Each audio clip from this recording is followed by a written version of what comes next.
statement ahead of two big games at home this week. Yeah, two big games at home. It's going to be a big week for us. Second half of the conference season kind of seems like it's flying by, kind of seems like there's a whole lot left. And then we were home the following week, too. So to get to be home 2 weeks in basketball season is new for us. It's going to be nice before we hit the road for 2 straight weeks. How much can a team adjust? You played them 1 week ago. How much can a team adjust in a week? Yeah, I think that we have a really big advantage the first time we play a team.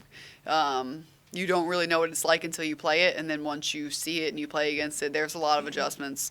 You could fix a lot of things, change a lot of things once you've seen it, and so second time we play teams is usually tougher. To build off of that, how do you adjust then? How do you keep your core principles at the same time, maybe throw something new at them? Yeah, you have to look at what they did and just kind of, oh, this hurt us, or this could potentially hurt us, or we need to do a little bit better job on this end. So you make a couple tweaks. But I always think in basketball, if you're the team that wins the first game, you kind of have to react to the adjustment that the other coach makes. You don't want to change too much of what's working. So we're going to have to do some adapting on the fly if teams throw different scenarios at us round two.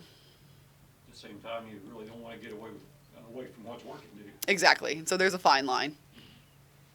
Coach, do you even address it? Is there any pressure now? You guys are 10, you're on this streak. Everybody, a lot of people are talking about you. How do you address that with the girls? I think it's just important not to really get too high, but really important just to say that we're going to get everyone's best. And so the days of us just walking into a gym, they're over. We're going to get everyone's best shot, and we're going to mean just a little bit more to everyone. And so we just got to make sure that we are focused and ready to go for 4 quarters. Along those lines, I know it's tough in the season to have perspective, but is it, you're cognizant of what you guys are doing, and is it faster than you maybe thought it would happen? I just think it's a byproduct of the goal that we have. And this was not the goal, and this was not something we've talked about. This is just, hey, our goal is to compete for a championship, and it just happens to come along with that.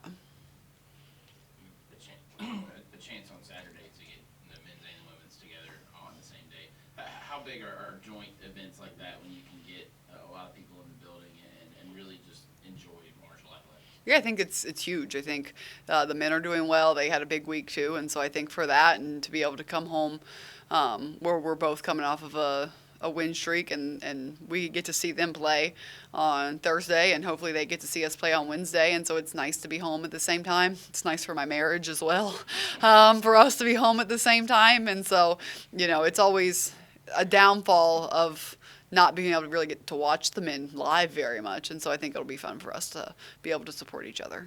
I think it was a couple weeks ago I passed by Justin before the men's game, and he was watching your game at Coastal Carolina. Do you tune into some of the Yeah, games? it's almost as soon as our game is over, it's a draw. Do I look at who else in our conference is playing, or do I check on Marshall? And I usually try to do both, and support them. And we'll have their games on the laptops if we're waiting in the airport, just to make sure that they're taking care of business.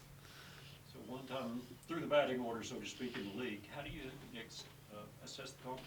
Yeah, it's weird, and I'm learning a lot, but we haven't played everyone yet. And so typically, you're halfway through, and you got to play everyone again. But, we still have to play App State twice. We still have to play Texas State. We still have to play ULM. And so there's still a lot of unknowns out there, which I think adds to a little drama towards the end of the Sun Belt season, is that there's some tough matchups that you only get once later on in the year. And so it's kind of probably too early to assess that. You just got to keep taking it one at a time.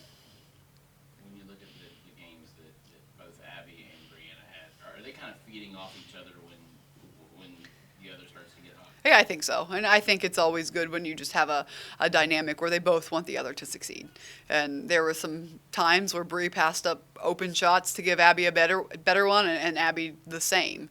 And so when you have that on a team and you have people that are willing to pass the ball and set others up for success, because it's what's best for the team, and you turn down a good shot for a better shot, then, that makes my job really easy too. Sydney's really kind of come on late. Yeah, Sydney's been in the gym. She's been working out, so she deserves all of the success that she's having because she's putting that work in. Great. Anything else?